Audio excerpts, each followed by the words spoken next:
ఇప్పటి వరకు భారత్ దగ్గర అధునాతన ఆయుధాలు ఎన్నో ఉన్నాయి. భూమి, ఆకాశం, నీరు ఇలా ఎటువైపు నుంచి శత్రువులు దాడి చేసేందుకు కుట్ర పన్నినా కానీ వారి పిచ్చి చేష్టలకు తగిన విధంగా బదులు ఇచ్చే సైనిక ఆయుధ శక్తి సామర్థ్యాలు భారత్ సొంతమని చెప్పాలి.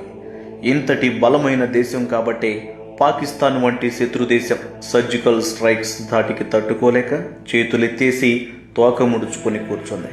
అయితే వీటన్నిటికీ తోడు ఇప్పుడు భారత్ డిఆర్డిఓ అధికారులు, ఇస్రో శాస్త్రవేత్తలు కలిసి చేసిన అంతరిక్ష పరిశోధన విజయవంతం కావడంతో రక్షణ రంగంలో భారత్ మరింత రాటుదేలనుంది.